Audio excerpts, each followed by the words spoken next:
Thanks, Gordon. Controversy. Oh, Let's talk about the this is my favorite. controversy. This is my favorite story of the weekend. This made headlines in mainstream press. AP, Reuters, both wrote about it. At the Vienna Marathon, Derara Hurisa, Ethiopian runner, won the Vienna City Marathon, but afterwards, Gordon was disqualified when they realized that his soles were too thick. Remember, they instituted the stack height limits in previous years as part of the super shoe era, 40 millimeters. Well, his were too big. So he won the race in 209.22.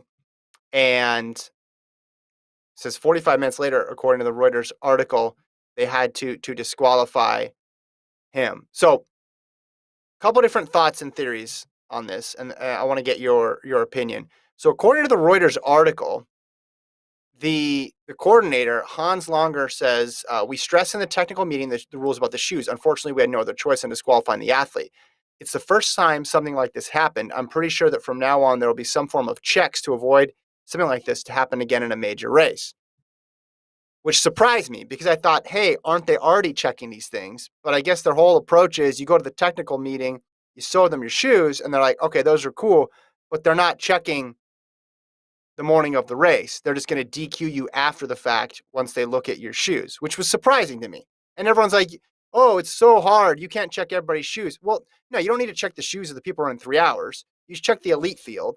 And they do this in high school track meets in the US, and I'm sure worldwide all the time with the length of the spikes. Someone could be there checking the shoes and making sure they conform. So this leaves me with 3 theories here, Gordon. One, he just forgot, right? Because Adidas makes a trainer. I think Nike makes a trainer too that's above the allowable limit. And then there's the racer that's under the allowable limit. One, he forgot, right? Had the 2 pairs of shoes, just put them on. 2, he didn't forget and was always planning on wearing them. And then the shoes that he brought to the technical meeting were different.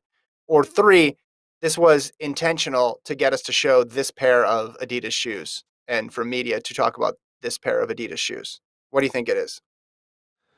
Well, first of all, we got to throw out number 3. It is not a viral marketing scheme because I'm telling you, Adidas is not thinking about the Vienna City Marathon 209 runner as their You don't catalyst for think it's promoting you don't their think it's future gonna products. convince you don't think it's gonna convince people in an era of 159 like, ooh, look at this super shoe. The guy ran 209. You don't Yeah, think that's no. persuasive? So it's not. So I think, he was trying to cheat. I don't think he's cheating because I don't put the super shoes stuff, all that. But I think he was trying to break the rules. I think he's like, oh, show them that. All right, they're the same color. They're not going to double check. I'm good. I'm going to run home, take the shoes off, switch them out. I'll be good. I don't think it. You know if you're wearing 2 different types of shoes. I know if I'm wearing one pair versus the other. You're not going to mix Mm. them up. You know that they're different for a reason. So I think it was a malicious intent.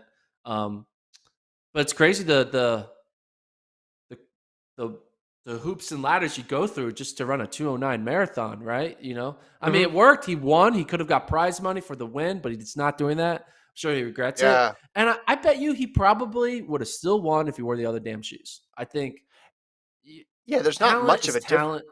Yeah, there's not much Well, one difference. He's like, come on, man. 39 to 42 or whatever these ended up being. And I mean, Yeah, 39 he's millimeters to 42 millimeters. Is it? Yeah.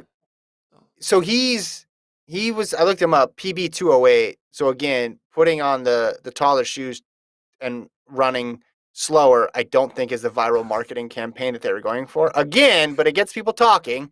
But I would have done it if I was going for a stunt here. I would have done it with somebody who could smash a record.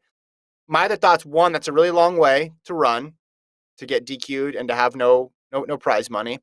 2, if the protocol is like this on every major marathon, I'm glad something like this happened at a lower stakes race, because if this happened at a major with nobody checking, Yeah. if we're gonna, take the race director's word here, and he's like, I guess we're actually gonna have to start checking shoes. Yeah, yeah, you should. That's something you should do. You should definitely check the equipment before they start competing, because if this happened in a race where a whole bunch more money was at stake. And instead of having a 208 or 209 person running, you had a bunch of 202s, 203s, and you had to DQ someone after the fact. That would be much more unfortunate. You can avoid all this. Just have them, when they do the gear check, check their shoes and have your So, little measuring tape. well, the thing is, though, you don't want to do it in the beginning of the race because it's like they're all getting ready. You have to find a way to like watermark the shoe the day before, being like, okay, we approved the shoe, and we need to have a way to know that you're using the shoe on the starting line. So you could put like a little like zip tie that is unique, that can't be duplicated to other shoes, or like a Okay. stamp. I think a stamp would be cool. You have like a Boston Marathon logo stamp that only Mm-hmm. there's only one stamp in the entire world, and it's the one person at the clerking table. And they stamp the white part, and they know this stamp can't be duplicated. Okay.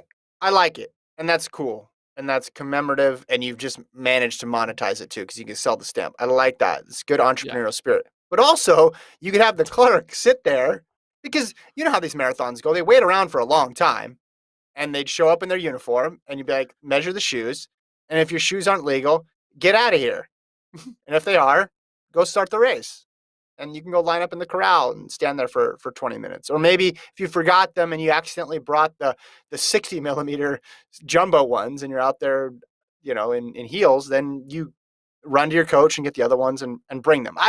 This, of all the debate and drama and controversy around shoes, this seemed like the easiest thing to fix.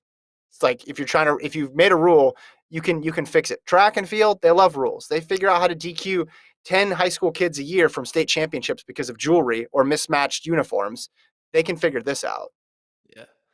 I do think he thought that, oh, it's just like they're not going to check. It's a threat that they're not going to actually follow up on. And he's like, oh Mhm. shit, they're actually checking. And he's like, dang it, I thought I could get away with it. Because if he probably would have finished 10th, no one would have said anything too. Because I'm sure they only checked the shoes of the people they were giving prize money to. Because that's like a financial Yeah, reason. Who yeah. cares if you got 10th or not? And he kind of got caught with his shoes on. He got caught with his shoes on. That